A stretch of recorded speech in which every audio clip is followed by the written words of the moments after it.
What's up, Tel Aviv? How we doing? All right. There are a few people out there that were, can you guys hear me okay? Okay, there are a few people out there sleeping on the sofas. So I know some people probably had a late night last night. Anybody go out last night? Hands up. All right, let's wake you guys up a bit then, okay? When I say DMI, you say Expo. DMI. Expo. DMI. Expo. All right, not bad. All right, you guys are awake. When I say Facebook, you say ads. Facebook. Facebook. All right, let's go. Give yourselves a round of applause. Let's go.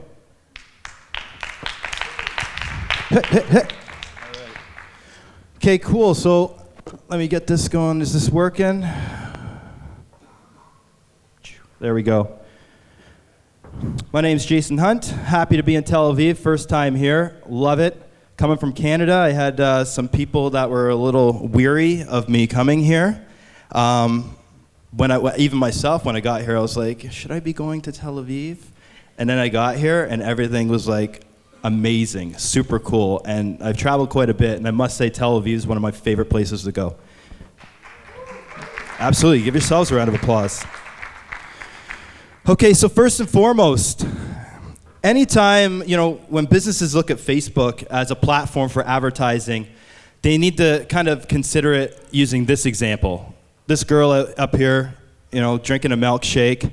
I think she's attractive. And if I wanted to, potentially maybe meet her and take her to that next step, which could be a date, maybe a dinner or something like that, I could go up to her and drop the best pickup line I know, like, hey girl, you can use some vitamin me or something like that. But there's a very good chance by trying this type of a tactic, I'm not going to be able to convert her to a date. Best way to probably convert her would to be engage with her. What type of milkshake are you drinking? What type of movies do you like to watch? What type of food do you like to eat? Engaging with her, getting to know her, maybe telling her a bit about myself, not too much though. The problem is with most advertisers is they take the quick pickup line approach on Facebook to try to convert somebody to a sale. And then it doesn't work. They throw their hands up in the air and say, oh, Facebook doesn't work. Really, they're just doing it wrong. Every marketer needs to approach Facebook the same way you would approach that male or female at the bar. Some people say it's too late to get on Facebook. It's too late. Prices are too high. I missed the boat. It's not that you missed the boat, but you do need to be better.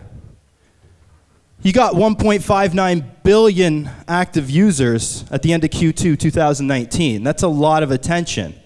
So there are a lot of marketers on the platform, but you do need to be better in the way you get in front of those users. Give you a quick background on where I come from and why I'm up here talking about Facebook ads. 2004, Facebook started. Anybody have Facebook in 2004? I sure as hell didn't. Very impressive though. Everyone have MySpace in 2004?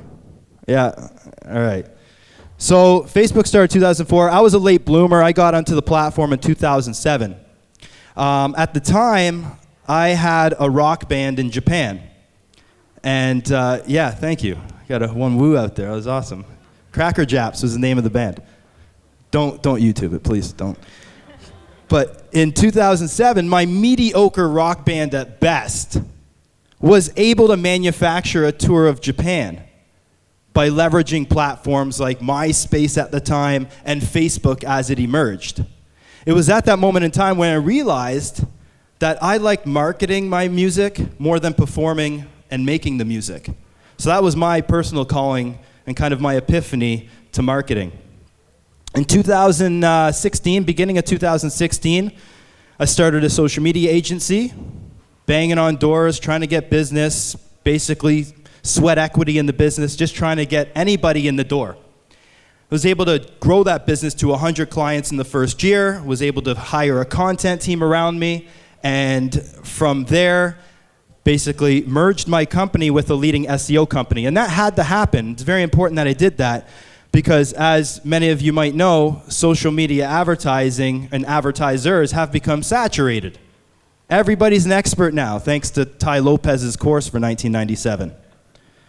So back in the day of 2016, when I was approaching business owners, though, it was like, wow, social media, that's kind of cutting edge. Sure, I'll throw some money at that. So I entered the game at a pretty good time. But nowadays, because it's so saturated, I've now been able to offer SEO and web design as well as I merged my company with a leading SEO company. So now we're more versatile. What's your ad strategy? How many people out there boost posts? Who likes to boost their post? Hands up, don't be shy. Don't boost post. Don't do that. Don't do that. Essentially, you're like kind of like a button smasher. You know, you're just like hammering that boost button. Basically, what happens is when you hit that boost button, essentially what you're doing is you're telling Facebook to go out there and put your ad in front of as many people as possible. So what do you think Facebook's going to do? They're going to optimize for scrollers. That's essentially what you're doing when you're boosting is you're optimizing for scrollers. You're going to probably have your ad near the bottom of the news feed, and you're not going to see much action at all on your ad. You're optimizing for reach. Anybody see this ad at all? Hands up. Couple? All right, couple? Cool. So one thing that I don't know if anybody here is doing, I know some of the advertisers out there or the people that are sponsoring the event should be doing this, and that's venue targeting. You have a great opportunity to get in front of every single person at this venue by doing simple venue targeting. So we ran that ad, basically targeting, as you can see in the middle there, targeting this venue here, Lagos, I think I pronounced that right, Lagos, and then excluded all the areas around it. We didn't want to be targeting Superland. We didn't want to be targeting the highway over there. We just wanted to be targeting this venue. And our frequency cap, you can see there is 3 impressions per day for every user. So the default typically is 1 impression per 7 days. We wanted to make sure that we were trying to get in front of these people at this venue as much as possible. Okay? What's that? Well, did it work? I mean, it's reached people. And the thing is this, like, to be honest, like, if you're spending thousands at an event to attend, we spent $40 on that ad. So at the end of the day, if nothing else, it's a good part of the presentation, right? So the typical strategy is you got this massive large audience of people, your interest-based audiences, your lookalike audiences, and then it's the quick pickup line down to the sale. Okay, that's the typical strategy. But the strategy that works, John Loomer talked about this at Social Media Marketing World this year, and that is the 5-step strategy. And this is the one that we implement at Merged. And it starts at awareness, having people aware that you're there, and then getting them to engage. And from the engagement, getting them down to a visit to your website. From there, becoming a lead, and naturally down to a sale. So we recently did a little trade show back at our in Toronto, and I know you can't see this, but basically we mapped out a trade show strategy. And it starts by, we had this big red carpet there at our booth. It was like a 30-foot booth. So people walk into the red carpet. We had a popcorn machine. So people can go and get some popcorn, taste the popcorn as they get their photo taken at our booth. And then from there, we have one of our sales reps pre-qualify them to make sure they're a good enough lead to do our digital marketing audit. There was this whole journey that we were bringing people through. And then we thought, you know what? This is the exact same way we nurture leads through Facebook. Hence, the popcorn attribution model. Boom. Right? The smell. You start with the smell, the awareness. People need to smell the popcorn before they come over. You're not going up to people feeding popcorn down their throat. They have to smell it first. So you get them into your ecosystem. You give them the popcorn. You get them to engage on your content. Okay? And then from there, they're going to taste the popcorn. They're going to go to your website, absorb the information there. They're hungry to learn what you have to offer. And then they're going to become a lead. Starts with the awareness. So, first thing you need to do, if anybody has an email list of clients, if you haven't done this already, you should definitely do it, is create a custom audience of everybody that is a client. And then from there, you want to pump that list into Facebook and tell Facebook to go out there and find people with similar attributes, behaviors, and interests to your customers. Facebook knows more about your customers than you do. Do you know what movies your customers are watching? Do you know what books your customers are reading? Do you know how many clicks it takes your customer to actually convert into a customer? Facebook has all that data. And something a lot of people omit is the ability to run exclusion audiences. So if you're in a type of subscription-based business where you get a lot of chargebacks, get all those people that are the chargeback customers and put them into a group. Get all those emails and put them together. And then create an exclusion audience on Facebook. Pump that exclusion audience into a lookalike to make sure that your ads are not targeting people that look like your worst customers. Or even the lowest paying customers. Maybe you want higher paying customers. Well, exclude the people that have a tendency to be those low quality customers. These are the best lookalikes that we like to implement in our business. Number one, anybody that's been a past purchaser or past lead, create a lookalike audience of those people. The people that are the top spending, like we just mentioned, get those top 10% of your customers, create an email list of those customers, pump it into Facebook to create a lookalike. Who knows? They probably shop at Whole Foods and Louis Vuitton. That's probably who you want. Time spent on site. A lot of people don't leverage this one. This is huge. Make sure, by the way, everything I'm saying right now is there's a caveat. Make sure you have that Facebook pixel on your site and it works and you're tracking all the events. Okay? If you don't have that set up, come talk to me after. Okay? But time spent on site. Facebook, you can create a lookalike off of the people spending the most time on your site. Especially if you have a membership site and people are clicking around, you want to find people that look like those members that are spending the most time on your site. So create a lookalike from those. Video viewers. This is an awesome one if you have video content. Capture people watching 75% of a video. And then from there, create a lookalike. And then, using one of your videos, target that lookalike of the 75% video viewers with that video. Your cost per video viewer is going to be super low. So this is a great visual way to look at how to warm up an audience. So you have your interest-based audiences. You have your lookalike audiences. What you want to do is convert those audiences into a page engager, site visitor, video viewer. You're going to get those audiences, put them in this bucket. Now, this bucket's key because you want to warm up this bucket. This warm bucket is who you're going to target with your sales ads. Okay? You don't want to sell anything to the interest-based audiences or cold lookalikes. Okay? Here's an example.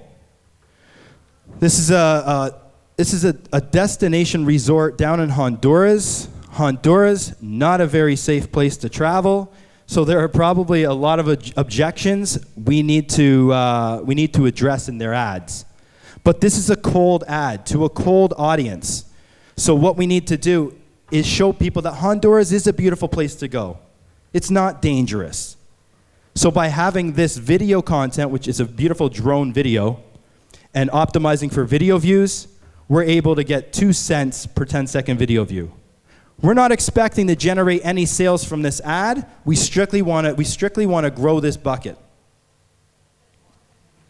Oh, one thing I want to note with that is the open targeting. Open targeting is huge. Okay? Give Facebook, the Facebook algorithm, the power to decide where to put your ads because they're going to put the ads in the right place. Okay? A lot of people like to put all these different interest-based targeting and stuff like that in their ads. Don't even bother. Facebook should have a general idea on who you're after if you just keep the targeting open. So this is Sophie. Sophie is a model for a dating site that we work with. Now, the goal here is not to sell the dating site. The goal here is to build a community around Sophie. We're essentially using paid ads to create an influencer out of Sophie. This here is just a simple video. It's 10 seconds long of Sophie, it's 7 seconds long actually, of Sophie blowing a kiss at the camera. So what we want to do is just get as many people seeing this video as possible and capturing people that watch the entire video. Engage. Second thing we need to do. So now we can get a little more aggressive with our ads. These are people that have watched that drone video from Enjoy, and now we can get aggressive with talking about the features. It's a good opportunity to drop a testimonial ad, okay? And in this case here, we're optimizing for landing page views. Very key, not clicks, okay? We're optimizing for landing page views. And we're targeting people that watch 75% of the initial video. Cost per landing page view, 15 cents. You cannot get that on Google. This is Sophie again. Now this is just a goofy video of Sophie touching her tongue to her nose. Stupid video. If you see it, if you're a cold audience and you see it, you're just gonna be like, what is this? But we're targeting people that have A, engaged on the page, or B, watch 25% of that first blowing kiss video. Okay, and make sure we're excluding leads. Super important, we don't wanna be targeting people that have already opted into the dating site. And we're getting a 5 cent per landing page view on this ad here. Lastly, the visit. This is important, super important. Pages that load within 2 seconds have an average bounce rate of 9%, while pages that take 5 seconds to load have a bounce rate of 38%. Very first thing we do before we even start a campaign is we're gonna audit your website. We don't wanna waste your money sending traffic to a website that takes too long to load. People's attention on social media is so short. I talked about it on the panel this morning at 10:30 about the noise in the news feed. There's just too much noise out there now, and users like yourselves and myself are becoming numb to ads. So you better make sure that that experience when you click on that ad to go to a landing page or a website is a good experience for that user, or you're gonna lose them. And Facebook's auditing that page as well to make sure it is a good user experience, because they want you to keep going back to Facebook and clicking on ads, because all Facebook cares about is the user experience. If you want to know how your page speed score matches up, there's a website called GT Metrics. Just go to that site, throw in your website, it's a free tool, and it'll tell you your website grade. So, big difference here between cost per click and landing page view. You want to make sure that pixel, again, is set up on your website for this, but anytime when we run a campaign, we're optimizing for landing page views, not clicks. In this case here, the CPC on the campaign was 36 cents. The cost per landing page view is 66 cents, meaning that website needs a refresh, okay? Basically, when you're optimizing for landing page views, you're telling Facebook to go out there and target people that have a tendency to become a landing page view. When you optimize for clicks, you're telling Facebook to optimize for people that like to just click on an ad, but may not have the patience to become a landing page view. Retargeting.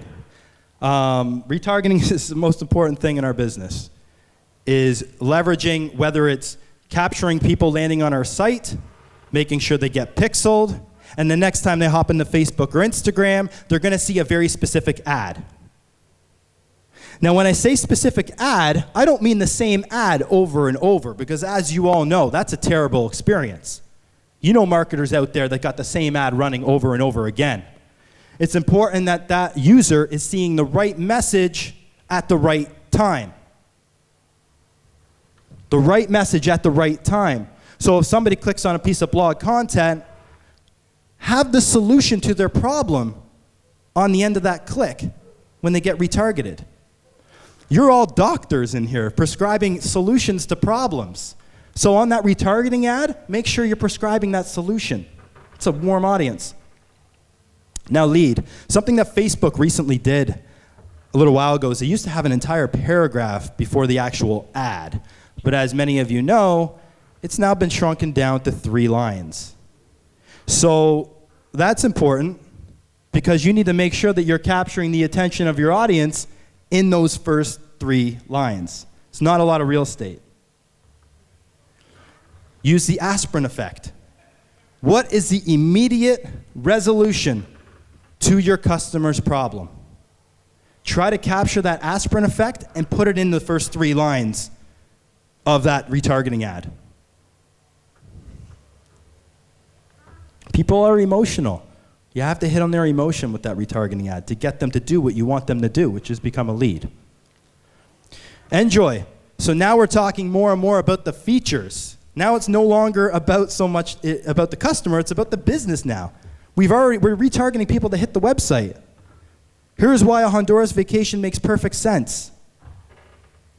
Blah, blah, blah. The cost per lead is $6.96. Now, keep in mind, $6.96, you might think, oh, that's not that great. But this is a very warm audience. And then it's the ability to create a quality lead, is that's what we're doing. As we're guiding that customer down the journey, we're creating a quality lead. We work with an erectile dysfunction company, spending hundreds of thousands a month. They just want leads. So we have open targeting. We're not targeting anything, just US. And leads come in at $2-3 a pop. Mind you, those leads go to a call center, and the call center is closing at a 10% close rate, but they're happy with those results. I wouldn't be, but they're happy with those results, right? It makes sense. It backs out at the end of the day. But my point is, by having open targeting and getting leads at $2 to $3 a pop, doesn't mean they're going to be quality. 90% of people, it's garbage traffic. People just click, click, click. They're curious. And to be completely honest, people opting into a cold ad as a lead, think about the behavior of those people. They're not going to be quality customers for you. The quality customers are going to be the ones that you guide down this journey because you have addressed their objections in your ads. You're storytelling the journey. Sophie. Back to Sophie here. Now this is people that have already landed on the page. They learned more about Sophie. And now we're getting a euro a lead to get people to sign up to the dating platform. It's not complicated, but you have to do a lot of testing. There's a lot of testing involved. Now, Facebook's getting better and better at this. When we used to do this 3-4 years ago, we used to have, this is how many ads. We'd run 20, 30 ads, and Facebook would test them all out. But the algorithm is so smart now that it's going to figure it out in the first few days during the learning process of an ad, which ad is going to work best. But you definitely do need to test different variables, and only test one variable at a time. People like to try a different copy with a different image, with a different headline. You got to only test one variable at a time. Can't stress it enough, retargeting. Okay? Set that up, set your pixel up, set your retargeting audiences up. And like I said, different stages of the journey as well. Ad frequency is how many times somebody sees an ad. I know somebody mentioned on this, up on the stage, it was 2. Was the frequency. I kind of disagree. I think somebody needs to see an ad about 3 to 5 times before it actually resonates. Okay?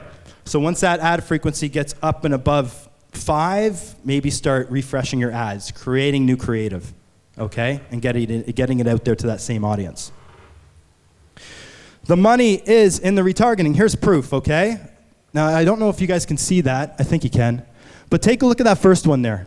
The first one is, let me give you a bit of background. This is an e-commerce product. It's a microfiber towel for $30. It's an instinct type of buy, okay?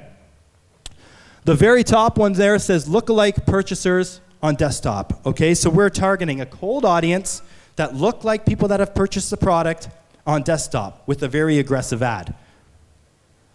The cost, $110 per purchase. Terrible. They're losing money on that campaign. That's brutal. Only one person purchased with 5,300 impressions. Fortunately, we didn't spend that much money on it. We didn't spend all that much money on that campaign, but I want you to look at the purchasers. People that have previously purchased the product. We got our ads in front of those people, and they were purchasing at 75 cents. That was 30x, on that one campaign. But my point is this, is that is a very warm audience. People that have previously become a lead or a purchaser is an amazing audience to retarget. Now in this case here, I'm sure a lot of those people, because we ran this campaign in December last year, a lot of people were purchasing the product as gifts and things like that. But if you run an e-commerce if you run a product, a drop shipping product, that's a huge opportunity to get in front of people that have had an experience with your business, had an experience with your product. Anybody had an ad account disabled or deactivated? Yeah, it sucks, man. It's seriously the worst thing ever. But what do you do about it, right? We're not going to sit here and rant and rave and complain about problems. Let's have a solution. You got to create another business manager. I believe Dennis said it yesterday. He mentioned it, like, setting up a second business manager, even use it as a testing account. Because you just got to cover your back. You got to cover your butt, because especially in December is the most popular time on Facebook. Ad prices are expensive. If you're optimizing a campaign and then it gets shut down, you got to have a backup there and ready. So set up that backup as soon as you can, because this whole issue with Facebook shutting down accounts, it isn't going to stop. And a lot of times, even if we've been working with massage clinics and they've gotten their ad accounts disabled. Massage clinic. And it's just like, there's nothing you can do about it. And Facebook, as you all know, is not very quick to get back to you. And one of the previous speakers also talked about Messenger. Messenger is huge. Now, if you're doing lead generation, use Messenger as an opportunity to pre-qualify people. So if you have leads coming in, check. If you're on Messenger, if you have leads coming in to your business and you're handing those leads to a receptionist or a call center, there's a very good chance that they're wasting a lot of their time pre-qualifying leads with the same questions. Address those FAQs and questions within Messenger. We do this all the time. We set it up. Certain trigger words are going to trigger a certain response. Building subscribers, great opportunity. Open rates on Messenger are 80% compared to what? Email, you're lucky if you get 30%. So Messenger, building a subscriber base on Messenger is a huge opportunity as we approach 2020. And that's it for me. I have two asks of you guys today. One, we just opened our Instagram account at Merged Media. I brought my videographer with me. Krista is in the back corner. Krista, give a wave. Yeah, awesome. So Krista, we're documenting the journey. Krista's in her office, day in and day out, capturing us, having client meetings, the good and the bad. 95% of the content she captures goes to the garbage, but 5% of that content is pure gold. So check it out at Merged Media. Also go to our website. We just launched our new website as well, where you can book a time to schedule a video call with me if you guys have any questions. Thank you guys so much for your time. You guys are awesome.